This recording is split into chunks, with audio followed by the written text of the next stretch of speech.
नमस्कार मैत्रिणींनो, काल आपण गोड पुऱ्या पाहिल्या. आज आता आपण तिखट पुऱ्या पाहूयात.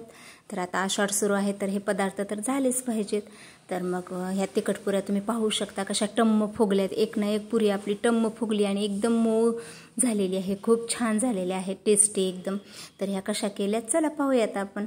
तर त्यासाठी ते साहित्य काय काय घेतलं मी: हिरवी मिरची, कढीपत्ता, कोथिंबीर, अद्रक आणि लसण घेतले. त्याचं वाटण बनवायचे आपल्याला. परत मोहनासाठी तेल घेतलं 1-2-3 चमचे गरम करायला तडका पॅनमध्ये. आणि मीठ, हळद, धने जिरे पूड आणि तीळ घेतलेले आहेत. तर आता आपण हे आधी वाटण करूया. कढीपत्ता, कोथिंबीर, अद्रक, लसण आणि हिरव्या मिरचीचं. मग त्याचं वाटण केलं ना की मग नंतर आपण पिठं दाखवते तुम्हाला, प्रमाण पिठांचं, कोणती पिठं किती घ्यायची ते. आता हे साहित्य तर तुम्ही पाहिलेलं आहेच. आता ते वाटण करून घेतलं आहे आपण. आणि ह्या तडका पॅनमधलं तेल आहे ना, ते पण आपण गरम करायला ठेवूया तोपर्यंत. आणि तुम्हाला हे आता हे पिठांचं प्रमाण सांगते. तर पिठं ना याच प्रमाणात घ्यायची, म्हणजे आपली पुरी खूप छान होती. तर इथे ना मी या वाटीनं 2 वाट्या कणिक गव्हाचं पीठ घेतलं, म्हणजे कणिक. 1 वाटी ज्वारीचं पीठ घेतलं आणि अर्धी वाटी बेसन पीठ घेतले. तर तुम्ही पाहू शकता 2 वाट्या कणिक, 1 वाटी ज्वारीचं पीठ आणि अर्धी वाटी बेसन पीठ. तर या प्रमाणात पिठं घ्यायची, म्हणजे आपली पुरी खूप छान होते. तर आता हे सर्व मिक्स करूयात पिठं आपण. आणि याचे जे कोरडे मसाले घेतलेत का ते टाकूयात आपण. धणे जिऱ्याची पूड, तीळ, हळद, मीठ हे टाकून घेऊया आपण. आणि आपलं तेल पण गरम करायला ठेवले तोपर्यंत मी त्याचं तेलाचं मोहन टाकणार आहोत आपण. तर आता हे कोरडे मसाले टाकलेले आधी चांगले मिक्स करून घेऊ. आणि आपलं हे तेलाचं मोहन आहे ना ते पण टाकूया आपण. आणि हे तेलाचं मोहन टाकलं का नाही की दोन्ही हातात पीठ घेऊन तळ हाताने त्याला चांगलं चोळायचं, म्हणजे पिठाला, सर्व पिठाला आपलं मोहन चांगलं लागलं पाहिजे. असं चोळू घ्यायचं तळ हातात दोन्ही घेऊन पीठ, म्हणजे आपलं पीठ चांगलं होते अशा प्रकारे. तर मग आता हे सर्व तेल मी लावून घेते सर्व पिठाला.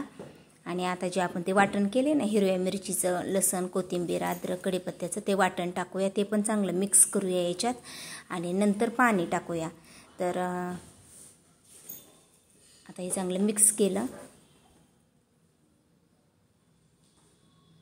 तर एवढ्या 2 वाटी कणिक, 1 वाटी ज्वारीचं पीठ आणि अर्धी वाटी बेसन पीठाला मला एवढ्या याला, म्हणजे हे सर्व मिळून 3.5 वाट्या पीठ झालं. तर एवढ्या याला ना मला 1.25 वाटी पाणी लागलं मळण्यासाठी. पाण्याचं पण प्रमाण सांगते तुम्हाला. तर आता ना पाणी थोडंसं 1-2 चमचे कमी जास्त होऊ शकतं, कधी 1.5 वाटी लागू शकतं किंवा 1.25 वाटी लागू शकतं. म्हणजे आता जे मिक्सरच्या भांड्यात आपण वाटण केलं तर का त्याच मिक्सरच्या भांड्यात मी पाणी टाकून घेतलं, म्हणजे आपले ते मिक्सर चांगलं त्यातलं ते वाटण निघावं म्हणून. तेच 1 वाटीभर सुरुवातीला टाकलं. आणि नंतर मला वाटलं म्हणून अर्धी वाटी घेतलं जवळ, पण त्यातलं मी निम्मच टाकलं, म्हणजे 1.25 वाटी पाणी लागलं आपल्या एवढ्या पिठाला आपल्याला. तर गोड पुऱ्याचं आपण घट्ट पीठ करून बिना पीठ लावता लाटू शकतो, पण हे ना चिकट होतं पीठ आपलं तिखट पुऱ्याचं. त्याच्यासाठी ना ह्या तिखट पुऱ्या लाटताना त्याला असं कोरडं पीठ घ्यावं लागतं, कणिक आपली थोडीशी. त्याच्यामुळे थोडंसं सेलसर राहून द्यायचं, हे जास्त घट्ट नाही. होता होईल तेवढं तरी पण व्यवस्थित मळायचं, म्हणजे जास्त पातळ होऊ नये ते. किंचितचं म्हणजे गोड पुऱ्यांच्या पिठापेक्षा तिखट पुऱ्याचं पीठ थोडंसं सेलसर मळायचं. त्याचा गोळा करून घेतला मी. आणि हे लाटून घेऊया आपण. तर कोरडं पीठ लावूया सुरुवातीला आणि याची मोठी पोळी लाटून घेऊ. आणि नंतर आपलं वाटीच्या साह्याने त्याच्या छोट्या छोट्या पुऱ्या आपण कट करून त्या तळून घेऊ. तर तेल मी गरम करायला ठेवले तोपर्यंत गॅसवर.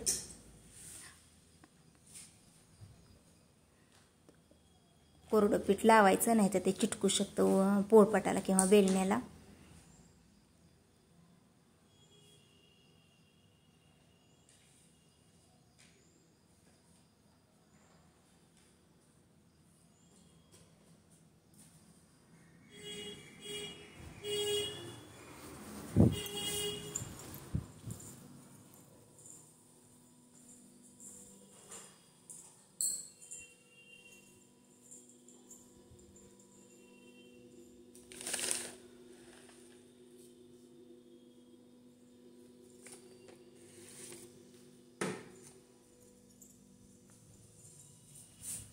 आणि आपल्या पुऱ्यात ना आपण फुल गॅसवर तळायच्या.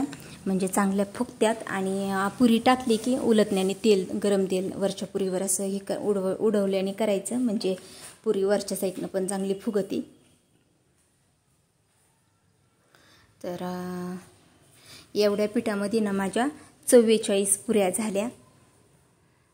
पुऱ्यांचं पण प्रमाण म्हणजे तुम्हाला करायला आता तुमची वाटी लहान मोठी असल्यास कमी जास्त प्रमाण होऊ शकतं. पण एवढ्या 2 वाटी कणिक, 1 वाटी ज्वारीचं पीठ आणि अर्धी वाटी बेसन पिठामध्ये माझे 44 पुऱ्या झाल्या. तर मी अशाच फुल गॅसवर सर्व पुऱ्या तळून घेतल्या. तुम्ही पाहू शकता एक ना एक पुरी आपली टम्म फुगलेली आहे आणि एकदम टेस्टी झालेली आहे, मऊ एकदम सॉफ्ट झालेली आहे. मग कशा वाटल्या तुम्हाला माझ्या ह्या तिखट पुऱ्या ती नक्की सांगा. व्हिडिओ आवडला असेल तर व्हिडिओला लाईक करा, शेअर करा आणि कमेंटमध्ये नक्की सांगा. आणि ज्यांनी माझ्या चॅनलला सबस्क्राईब केलं नाही त्यांनी माझ्या चॅनलला सबस्क्राईब करा.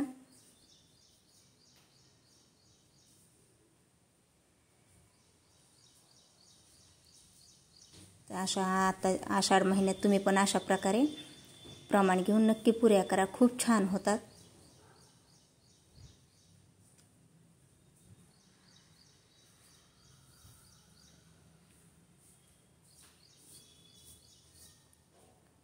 मला एक पुरी मी अशी ही पण करून दाखवते, किती मस्त सॉफ्ट झाली ती, किती छान टम्म फुगली ती.